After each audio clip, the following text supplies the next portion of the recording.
Dans ce monde trépidant et chargé d'émotions, nous nous retrouvons souvent submergés par les courants d'émotions qui nous secouent jour après jour. Vous êtes-vous déjà demandé à quoi ressemblerait votre vie si vous pouviez prendre le contrôle total de vos émotions, au lieu de les laisser vous contrôler?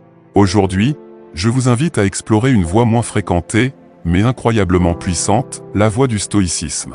Les stoïciens nous enseignent que la force émotionnelle ne vient pas de l'indifférence, mais de la compréhension et de la gestion consciente de nos émotions. Au lieu de nous laisser emporter par le courant de réactions et de sentiments éphémères, nous pouvons apprendre à rester ancrés et centrés, peu importe ce que la vie nous réserve. Cette sagesse ancienne nous offre des outils pratiques pour renforcer notre noyau émotionnel, nous permettant de faire face aux défis avec un calme inébranlable et une clarté étonnante. Si vous avez déjà eu l'impression que vos émotions vous font rater des opportunités, brouillent votre jugement ou vous empêchent d'atteindre vos objectifs, cette vidéo est faite pour vous. Dévoilons les 11 règles stoïciennes qui vous guideront vers une maîtrise complète de vos émotions. Grâce à ces principes, vous apprendrez non seulement à contrôler vos émotions, mais vous découvrirez également comment transformer chaque défi en une opportunité de grandir et de renforcer votre résilience. Préparez-vous à vous lancer dans un voyage transformateur, où le pouvoir de votre esprit et la sagesse des stoïciens ouvriront les portes d'une vie de plus grand contrôle, de plus de paix et de satisfaction. Assurez-vous de vous abonner et d'activer les notifications pour ne manquer aucune stratégie qui transformera la façon dont vous interagissez avec le monde et avec vous-même. Nous commençons cette exploration vers la force émotionnelle, rejoignez-nous. Éliminez les personnes toxiques de votre vie. Dans notre cheminement vers la force émotionnelle, l'un des défis les plus importants est de comprendre et de décider quelles influences nous autorisons dans nos vies. La première règle stoïcienne que nous devons adopter est l'élimination consciente des personnes toxiques de notre environnement. Sur ce chemin vers la maîtrise émotionnelle, il est essentiel de comprendre que toutes les présences dans nos vies ne s'additionnent pas, certains soustraient considérablement. Les personnes toxiques peuvent se manifester de diverses manières, comme celles qui jugent constamment, celles qui se nourrissent de drames ou même celles qui déguisent l'envie sous une fausse amitié. Ces interactions, loin d'être neutres, drainent notre énergie et nous détournent de ce qui compte vraiment. Les stoïciens, maîtres dans la pratique de la maîtrise de soi et de la gestion de soi émotionnelle, nous enseignent que la clé d'une vie bien remplie ne réside pas dans l'accumulation de davantage, mais dans le fait de savoir sélectionner et préserver ce qui enrichit véritablement notre esprit. Éliminer les personnes toxiques n'est pas un acte de cruauté, c'est un acte d'apitoiement sur soi. Il s'agit de décider que nous méritons un environnement qui nous soutient, nous inspire et contribue à notre croissance. C'est créer un espace où la sérénité et le respect ne sont pas l'exception mais la norme. Cela peut nécessiter de prendre des décisions difficiles, de faire face à des conversations inconfortables et parfois de ressentir la solitude qui peut découler du fait de se séparer de certaines entreprises. Cependant, l'avantage de cultiver des relations authentiquement nourrissantes et alignées sur nos valeurs les plus profondes est incommensurable. Ce processus de débogage n'est pas instantané ni sans difficulté. Cela nécessite une introspection constante et le courage de fixer et de maintenir des limites fermes. Tout comme dans un jardin bien entretenu, où les mauvaises herbes sont enlevées pour permettre aux plantes saines de prospérer, dans notre vie, nous devons être tout aussi diligents et déterminés à protéger notre espace émotionnel. Imaginez un environnement où chaque interaction vous élève, où chaque conversation vous enrichit et chaque relation vous renforce. Cet environnement n'est pas un fantasme inaccessible, mais une réalité possible grâce à la pratique consciente du stoïcisme. En choisissant avec qui nous partageons notre temps et notre énergie, nous améliorons non seulement notre qualité de vie, mais nous nous donnons également les moyens d'avancer vers nos objectifs avec une clarté et une force renouvelées. N'oubliez pas que le chemin vers la résilience émotionnelle commence par un choix, s'entourer de personnes qui reflètent les qualités que nous valorisons et que nous aspirons à développer en nous-mêmes. C'est le moment d'évaluer, de décider et d'agir.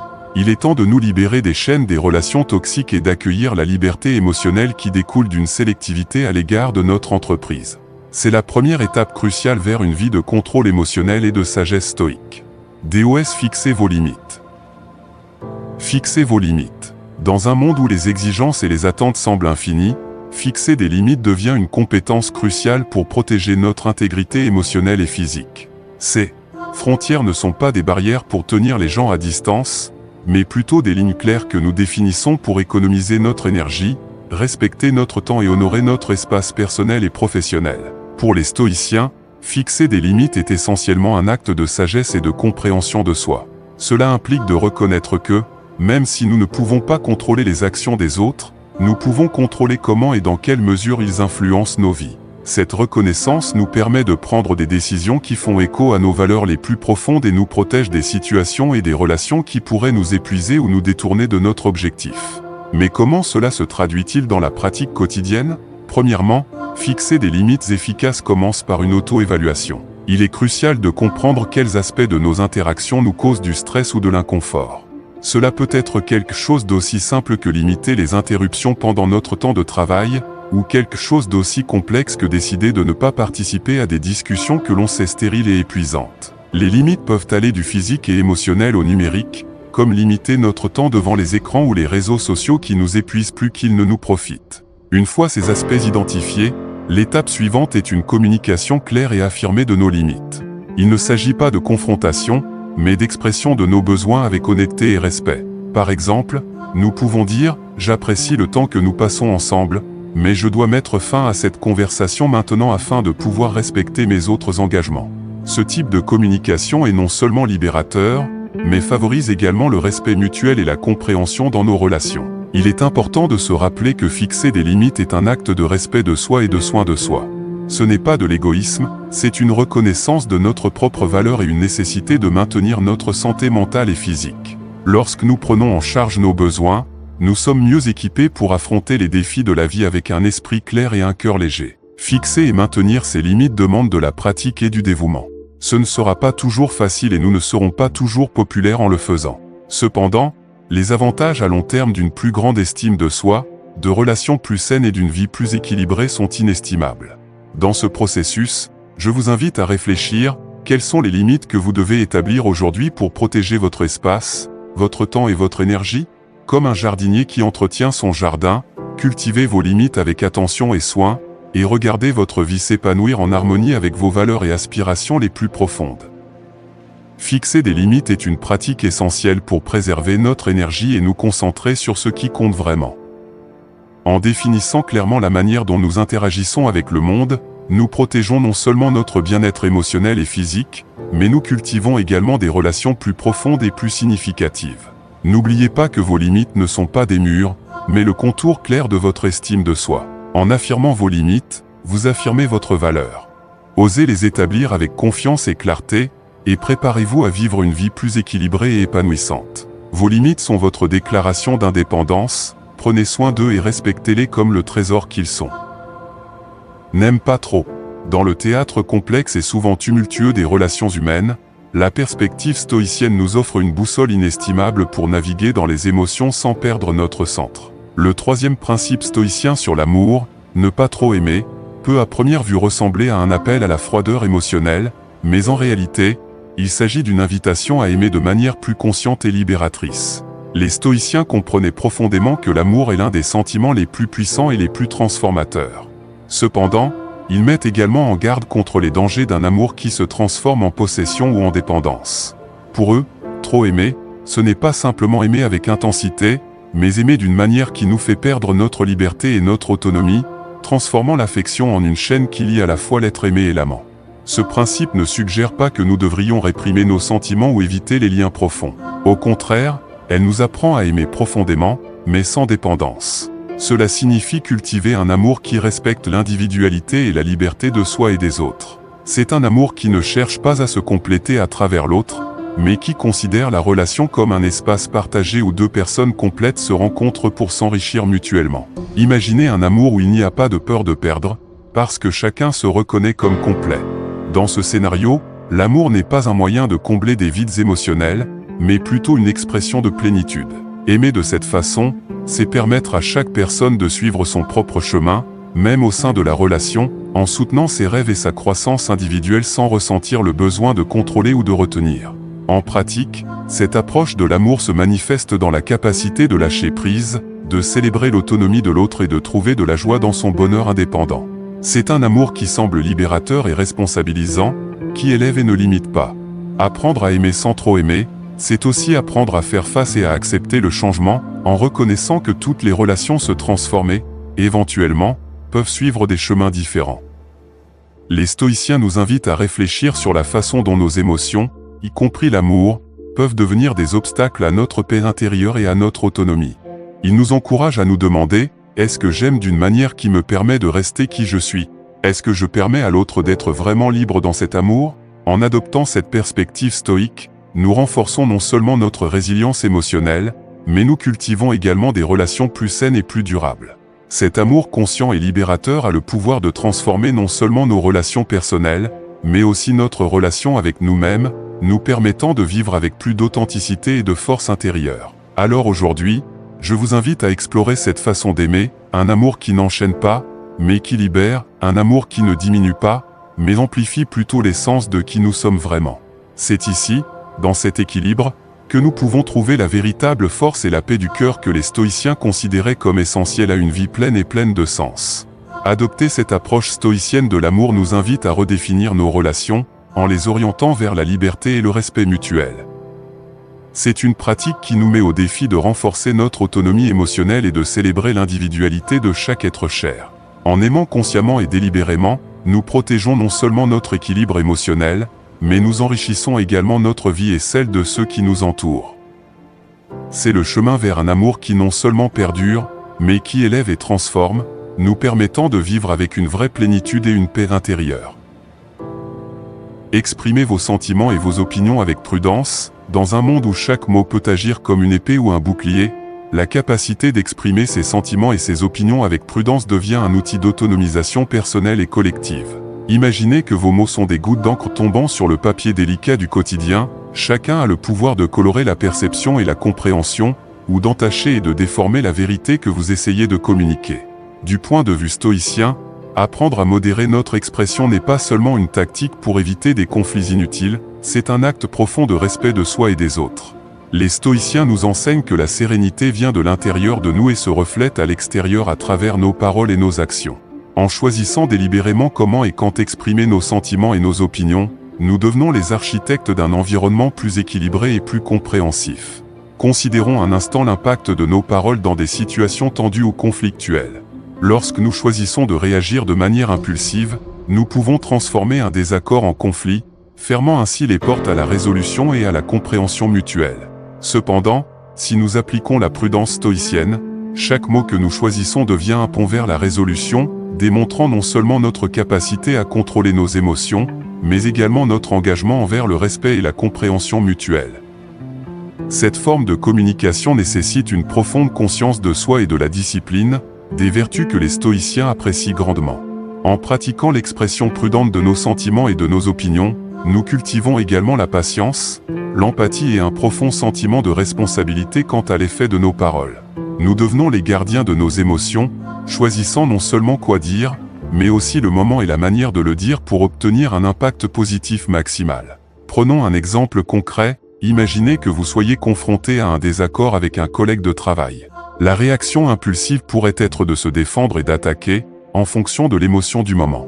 Cependant, en adoptant une approche stoïcienne, vous pourriez décider de prendre un moment pour réfléchir à vos émotions, analyser la situation dans une perspective plus large, puis exprimer vos pensées d'une manière qui ouvre un dialogue constructif plutôt qu'une confrontation destructrice. Cette modération dans l'expression de nos opinions et sentiments améliore non seulement nos relations, mais nous renforce également intérieurement.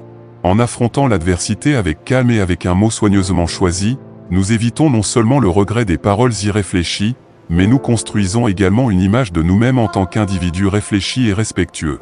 En adoptant et en pratiquant l'expression prudente de nos sentiments et de nos opinions, nous adoptons non seulement un aspect clé de la philosophie stoïcienne, mais nous cultivons également un mode de vie qui valorise la profondeur plutôt que la précipitation, la compréhension plutôt que la confrontation et la paix intérieure. Chaos extérieur. Sur ce chemin, nous découvrons que la vraie force ne réside pas dans la véhémence avec laquelle nous exprimons nos opinions, mais dans la sagesse avec laquelle nous choisissons nos mots et le bon moment pour les partager. Compassion sélective. Au cœur du stoïcisme se trouve l'idée selon laquelle toutes les émotions ne doivent pas être supprimées, certaines, comme la compassion, doivent être cultivées, mais de manière intelligente et sélective. La compassion sélective n'est pas une réduction de l'amour ou du souci des autres, mais plutôt une approche plus ciblée et durable de l'empathie et de l'aide. Imaginez que votre énergie émotionnelle est une réserve limitée, comme l'eau dans un réservoir.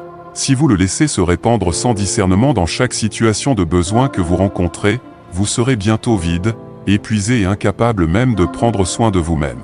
La compassion sélective est donc l'art de diriger consciemment votre énergie, en choisissant d'investir dans les cas où vous pouvez faire une différence significative sans compromettre votre stabilité émotionnelle. Cette approche nous apprend à évaluer les situations non seulement en fonction de l'urgence du besoin, mais également en fonction de notre capacité à aider efficacement sans nous nuire. C'est reconnaître que, même si nous le voulions, nous ne pouvons pas sauver tout le monde, et essayer ne ferait que nous conduire à un épuisement émotionnel. Par conséquent, nous sélectionnons nos batailles. Nous choisissons d'intervenir à des moments et de manière à préserver notre équilibre intérieur tout en apportant un réel soutien aux autres. La compassion sélective implique également de fixer des limites saines. Il ne s'agit pas d'être insensible, mais de savoir quand et comment apporter notre aide. Parfois, le plus grand acte de compassion peut être de dire non ou de ne pas s'impliquer, surtout lorsque notre intervention risque de perpétuer la dépendance ou lorsque notre intervention risque de ne pas être bénéfique à long terme. Pratiquer cette forme de compassion signifie aussi être profondément conscient de nos propres émotions et réactions. Vous devez vous demander, cette situation fait-elle ressortir le meilleur de moi-même ou est-ce qu'elle draine mon énergie d'une manière qui me laisse moins en mesure d'aider à l'avenir? L'autocompassion n'est pas un acte d'égoïsme, mais un élément crucial d'une approche compatissante durable. De plus, la compassion sélective nous encourage à cultiver une communauté ou un cercle social où le soutien est réciproque. Au lieu de toujours jouer le rôle de donneur, ce qui est épuisant, nous favorisons des relations où donner et recevoir du soutien sont équilibrés. Cette réciprocité renforce notre filet de sécurité émotionnelle, garantissant que lorsque nous avons besoin de soutien, il sera également disponible pour nous. La compassion sélective est un appel à agir avec intention et sagesse. C'est reconnaître que notre capacité à prendre soin des autres est intrinsèquement liée à notre capacité à prendre soin de nous-mêmes. C'est un équilibre entre le cœur et l'esprit, entre le désir d'aider et la capacité de le faire de manière efficace et durable. En adoptant la compassion sélective, nous conservons non seulement notre énergie émotionnelle, mais nous maximisons également notre impact sur le monde. Il s'agit d'une stratégie qui non seulement préserve notre santé émotionnelle, mais qui peut potentiellement changer la vie de ceux que nous choisissons d'aider de manière plus profonde et plus significative. Sur la voie du stoïcisme, apprendre à gérer notre compassion est peut-être l'un des plus grands défis, mais aussi l'un des plus gratifiants. Donnez-vous la priorité et soyez direct. Au cœur du stoïcisme se trouve un principe fondamental, l'importance de se donner la priorité et la nécessité d'être direct. Bien que cela puisse paraître contre-intuitif dans une philosophie qui valorise la vertu et l'altruisme, ce principe est crucial pour le développement personnel et l'efficacité émotionnelle. Se donner la priorité n'est pas un appel à l'égoïsme, mais plutôt une reconnaissance du fait que pour servir efficacement les autres, nous devons d'abord être dans une position de force et de stabilité. Les stoïciens comprenaient que nous ne pouvons pas contrôler les actions des autres ou les événements extérieurs, mais que nous pouvons contrôler nos réponses et garantir que nous agissons à partir d'un lieu de santé émotionnelle et physique. Cela signifie prendre des décisions qui préservent notre intégrité personnelle et notre bien-être, en veillant à ce que nos réserves émotionnelles et énergétiques ne soient pas inutilement épuisées. Être direct est tout aussi important.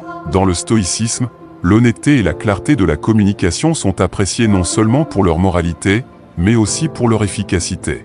Vivre de manière transparente et exprimer ouvertement nos besoins et nos pensées peut éviter des malentendus et des conflits inutiles. Cela ne signifie pas manquer de tact ou être insensible aux sentiments des autres, mais communiquer nos vérités personnelles avec respect et fermeté. Cette directivité nous libère des complications liées aux non-dits ou aux demi-vérités. Imaginez que chaque jour est un nouveau scénario dans lequel vous devez agir de manière décisive et claire. Chaque décision que vous prenez renforce votre capacité à gérer des situations difficiles et chaque mot que vous choisissez de communiquer reflète votre authenticité. En étant direct dans vos interactions, vous affirmez non seulement votre propre valeur, mais vous favorisez également un environnement de respect et de compréhension mutuelle. Cette approche stoïcienne nous enseigne également qu'en nous priorisant, nous nous préparons non seulement mieux à faire face aux défis, mais nous nous équipons également pour offrir une aide et une compassion plus efficaces à ceux qui nous entourent. En étant bien avec vous-même, vous pouvez offrir le meilleur de vous-même aux autres sans ressentiment ni épuisement professionnel. En pratique, se donner la priorité peut signifier fixer des limites saines, reconnaître et respecter vos propres besoins émotionnels et physiques et choisir consciemment des activités et des relations qui vous enrichissent. Être direct, c'est communiquer clairement et sans vergogne ses besoins et ses limites, et affronter les situations difficiles avec courage et honnêteté. En adoptant ces principes stoïciens, vous renforcez non seulement votre propre caractère et votre bien-être, mais vous devenez également un phare de force et de stabilité pour ceux qui vous entourent. C'est là le véritable pouvoir de l'authenticité et de l'autonomie. Non seulement elles transforment l'individu, mais elles ont également le potentiel de transformer les communautés dans lesquelles nous vivons, créant un effet d'entraînement de bien-être et de respect mutuel. Par conséquent, se donner la priorité et être direct n'est pas seulement une stratégie de contrôle émotionnel, mais une recette pour une vie pleine et pleine de sens. Accepter les difficultés et trouver de la force dans les défis. C'est un principe fondamental du stoïcisme qui nous pousse à voir chaque adversité non pas comme un obstacle insurmontable, mais comme une opportunité essentielle pour notre croissance personnelle et émotionnelle. Au cœur de cette philosophie se trouve la conviction que nous sommes capables de relever n'importe quel défi, non pas parce que nous espérons éviter la douleur et la souffrance, mais parce que nous reconnaissons que notre réponse à ces défis définit notre caractère et notre vie. La vie, dans son imprévisibilité, est un flux constant de haut et de bas. Souvent, nous nous retrouvons dans des situations qui semblent mettre à l'épreuve nos limites, remettant en question notre paix et notre résilience. Cependant, c'est dans ces moments que la philosophie stoïcienne nous offre une perspective inestimable. Chaque difficulté est un appel à nous renforcer, à cultiver notre force mentale et à approfondir notre compréhension de nous-mêmes et du monde qui nous entoure. Du point de vue stoïcien, accepter les difficultés n'implique pas une résignation passive, mais plutôt une reconnaissance active de la réalité telle qu'elle est. Cela signifie considérer chaque défi comme un enseignant déguisé, qui apporte de précieuses leçons sur la patience, la persévérance et l'adaptabilité. Par exemple, pensez à un moment difficile de votre vie, comme une perte importante ou un échec professionnel. Bien qu'il puisse paraître au premier abord dévastateur, chacun de ces moments porte en lui le germe d'une transformation personnelle. En faisant face à ces défis, nous apprenons non seulement à mieux gérer nos émotions, mais nous découvrons également de nouvelles forces et capacités en nous-mêmes. Le processus consistant à transformer l'adversité en avantage commence par l'acceptation. Accepter que les défis font partie intégrante de la vie nous libère de l'illusion d'un chemin dégagé. Cette acceptation nous permet de répondre à chaque situation avec un esprit clair et un cœur courageux, en choisissant des actions qui reflètent nos valeurs les plus profondes et nos aspirations les plus élevées. Ensuite, nous devons rechercher activement les leçons inhérentes à chaque défi. Chaque situation difficile nous offre des indices sur la façon dont nous pouvons nous améliorer, nous adapter et surmonter. Que la leçon porte sur l'humilité, le courage ou l'importance de la planification et de la préparation, chaque défi ouvre la voie à un apprentissage significatif et à une croissance substantielle. De plus, en affrontant les défis de front, nous renforçons notre contrôle émotionnel. Ce contrôle est crucial, car des émotions incontrôlées peuvent nous conduire à des décisions hâtives ou à des réponses inappropriées. Le stoïcisme nous apprend à rester calme dans la tempête, ce qui nous permet de prendre des décisions réfléchies, fondées sur la raison et l'intégrité, plutôt que sur la peur ou l'impulsion. Chaque défi surmonté renforce notre résilience. Comme un muscle qui se renforce avec l'exercice, notre capacité à faire face à l'adversité augmente à chaque épreuve. Cette résilience accumulée nous prépare mieux aux défis futurs, nous permettant d'y faire face avec une confiance renouvelée et une sagesse plus profonde. Accepter les difficultés et trouver de la force face aux défis est bien plus qu'un acte de survie, c'est une stratégie de vie qui transforme chaque obstacle en un tremplin vers une plus grande sagesse et une vie plus pleine et plus robuste. Cette approche nous permet non seulement de faire face aux difficultés inévitables de la vie, mais nous donne également les moyens de vivre avec détermination et paix, peu importe ce à quoi nous sommes confrontés. Vivez pleinement le présent. C'est l'un des enseignements les plus puissants du stoïcisme.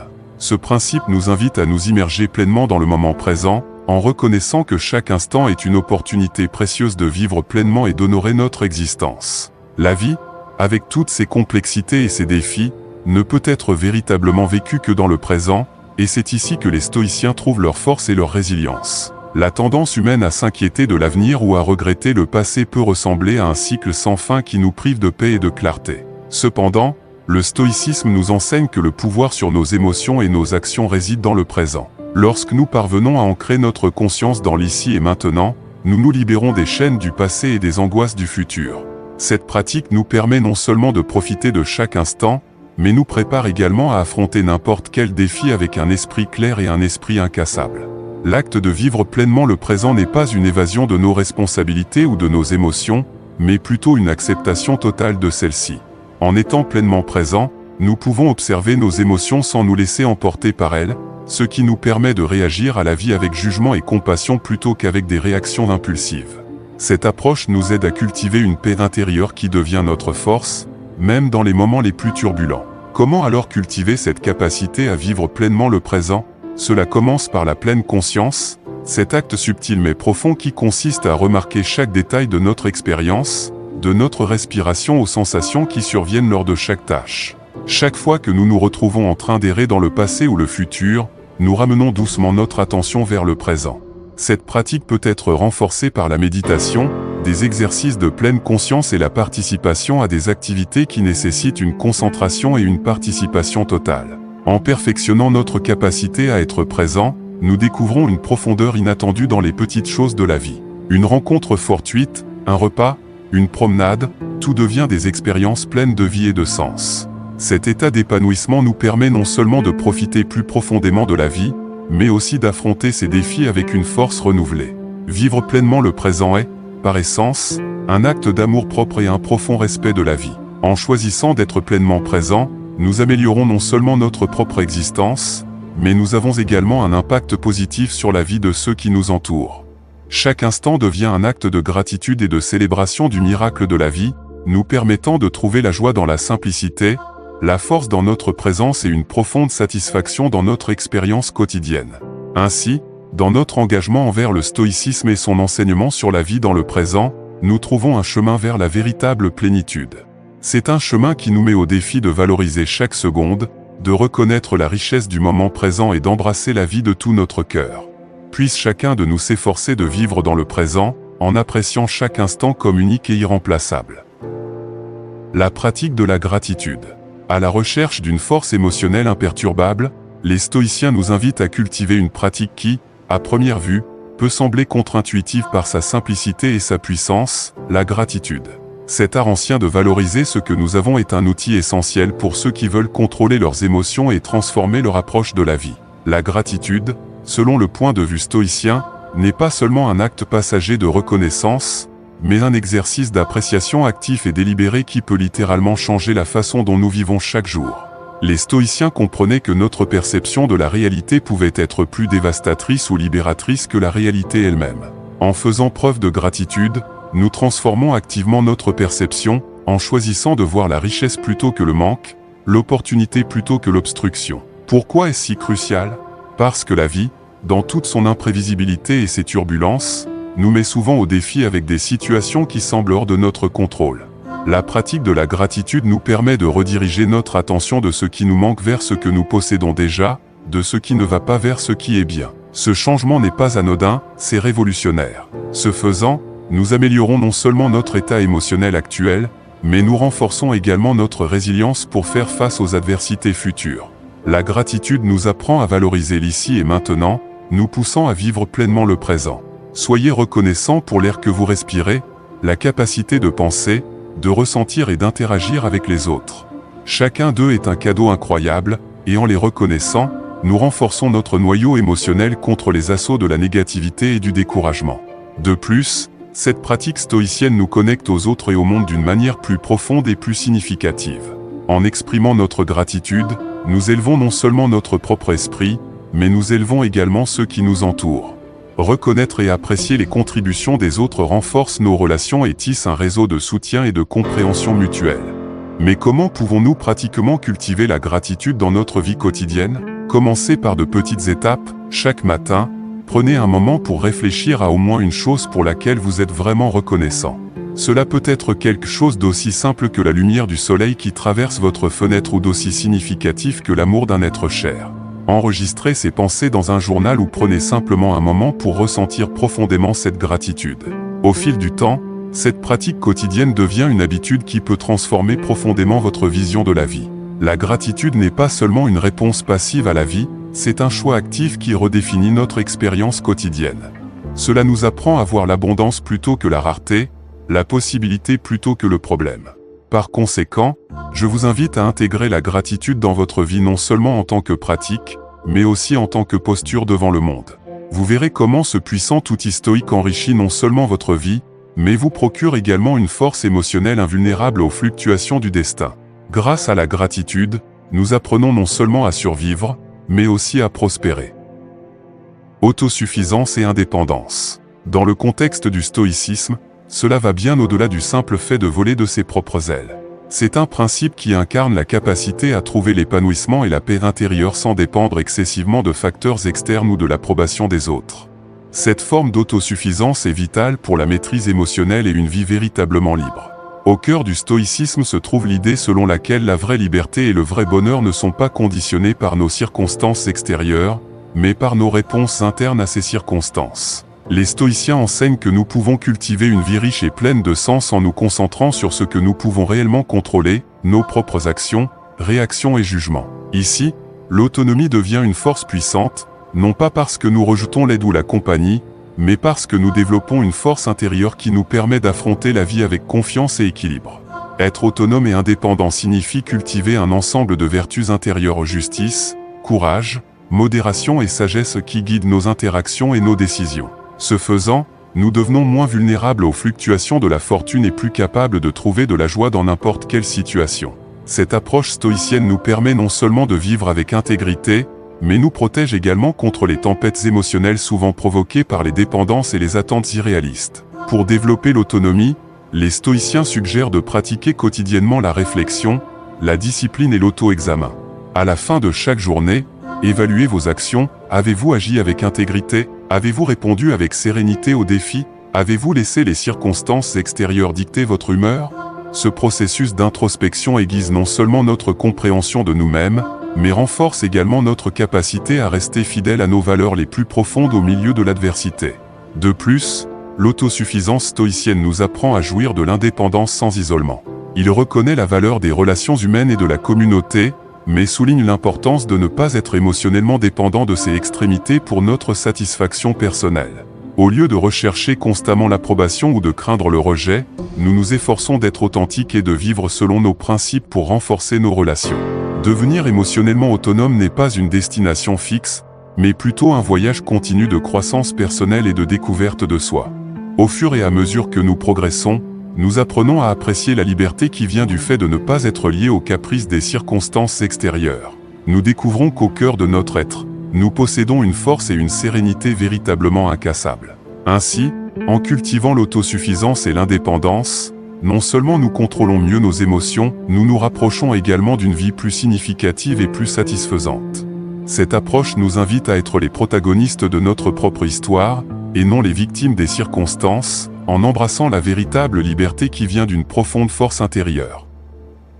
Flexibilité et adaptabilité. Dans un monde qui évolue à un rythme rapide, la capacité à rester émotionnellement équilibré est plus cruciale que jamais. Souvent, nous sommes confrontés à des situations inattendues qui peuvent déclencher une tempête d'émotions. Mais comment pouvons-nous rester stables et concentrés au milieu de l'incertitude? La réponse se trouve au cœur du stoïcisme: flexibilité et adaptabilité. Être flexible et adaptable ne signifie pas être faible ou sans principe. Au contraire, c'est une démonstration de force intérieure et de sagesse. Les stoïciens, maîtres dans l'art de contrôler les émotions, comprenaient profondément que même si nous ne pouvons pas contrôler les événements extérieurs, nous avons le pouvoir de contrôler notre réponse à ceux-ci. C'est l'essence de la véritable liberté émotionnelle, ne pas être esclave des circonstances, mais plutôt maître de nos propres réactions. La flexibilité émotionnelle consiste à comprendre que la vie suit rarement un scénario prédéterminé. En tant que marins experts, nous devons apprendre à régler nos voiles lorsque les vents changent, au lieu de nous plaindre que la mer n'est pas calme. Cette compétence nous permet de relever les défis avec un esprit clair et un cœur ferme, en transformant les obstacles en opportunités de croissance et d'apprentissage. L'adaptabilité, quant à elle, est la capacité de changer notre stratégie et notre approche lorsque la situation l'exige. Il ne s'agit pas de changer nos objectifs, mais de trouver de nouvelles voies pour les atteindre. Cette capacité à pivoter sans perdre de vue nos valeurs fondamentales est ce qui nous permet de survivre et de prospérer, non seulement en temps de calme, mais surtout en temps de crise. Imaginez que chaque difficulté à laquelle vous faites face est un puzzle conçu spécialement pour vous, un défi qui vous invite à explorer de nouvelles facettes de votre personnage et à développer une plus grande force émotionnelle. Si tu es arrivé jusqu'à la fin, je tiens à te remercier du fond de mon cœur. Tu n'es pas simplement un spectateur de plus. Tu es quelqu'un qui cherche activement à améliorer sa vie, qui ne renonce pas et qui croit en le pouvoir du changement. C'est énorme. Si tu as réellement suivi toute la vidéo avec moi, laisse un commentaire en disant que je suis sur le chemin stoïque. Ce sera notre signe secret que tu es engagé dans cette aventure transformative. Et si tu ne l'as pas encore fait, abonne-toi. Ensemble, nous transformerons chaque défi en victoire.